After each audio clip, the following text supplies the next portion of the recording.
This episode of the Fab Forums is brought to you by Kill Fab Clothing Company. Find all the latest Fab Forums merch at killfab.com. So the plans for this video is to take this carbon fiber upper that I made a while back and cut it, try to buff it, try to give it that ultra clear look, or as Doug the sound man says, that wet. We're after that wet. So basically all I'm gonna do, I'm gonna start off with just some 400 grit sandpaper. We're gonna do some water sanding on this. I think I've got 4 or 5 coats of clear on this bad boy. Should have plenty of clear. Really, I'm not trying to make it perfect. I just wanna cut out any imperfections, a little bit of the dust and stuff that's kind of settled on the top. And then we'll get after it with a buffer and see what kind of result we can get. Once that's done, then I can actually put this whole thing back together, seal it up permanently, because I won't, the way this intake is designed, I can put this thing on and off the motor without taking all the upper pieces off. So let's do this.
So it's pretty close. What I found was the more I polished it, the more you could see some of the imperfections in the fiber lay itself. But I mean, it's ultra shiny and it's perfect. So I'll probably put a little wax on it. I think that I'm almost positive that clear had a UV protectant inside of it. So it's ready to go, really. So basically what I'm gonna do is I'm gonna pull it off the motor now. Gonna put all that stuff together permanently. Throttle body, the plates, everything. And the good thing is I can take it on and off the way it is. I don't have to kind of fool with anything, so I'll seal it up nice and tight. I do need to drill a hole though in the back of that billet piece for a vacuum port. So I'm gonna do that. Yeah, just pull this thing off.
So that's the intake. It's basically done now. I'm gonna show you something else I got. I bought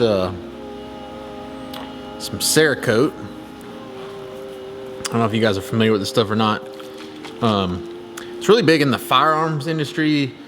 You know, basically if you've ever seen a firearm that's been coated with some coating other than how it came, it's probably Cerakote. They make a bunch of different colors.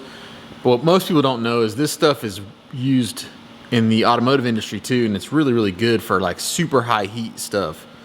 So this is a Glacier Titanium Cerakote that I bought. It's got a nice, cool, like titanium cover, and the plan is I'm gonna coat the exhaust housing on the turbo and all the stainless parts as well. The thing about stainless is they look pretty good, or it looks pretty good when it's nice and clean and fresh, but once you start heat cycling that thing, it kind of gets this kind of dull gold color that I don't really care for.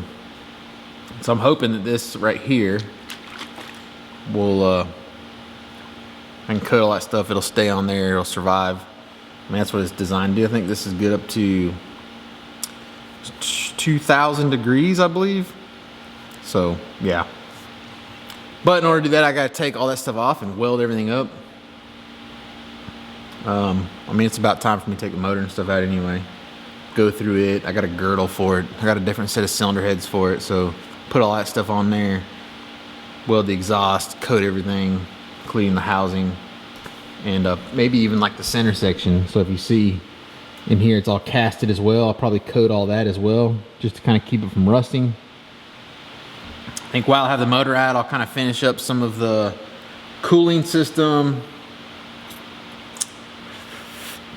Yeah, still lots to do. So I just got it sitting on there temporarily. I'm gonna pull it off, probably put it up. Everything's getting real dirty out here.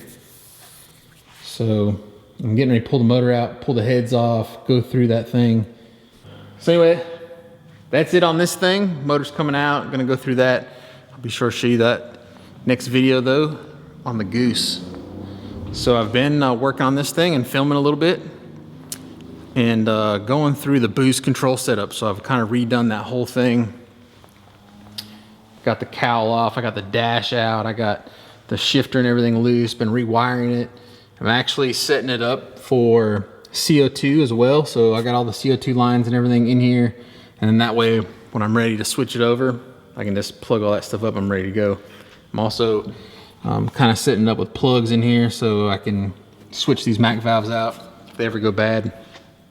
So yeah, next video, gonna go through all that and then maybe even a little spirited driving, see if we can make some more boost, which I think we can. I'm pretty confident that that boost controller will work properly with the Big Stuff 3. So yeah, let's stay tuned for that.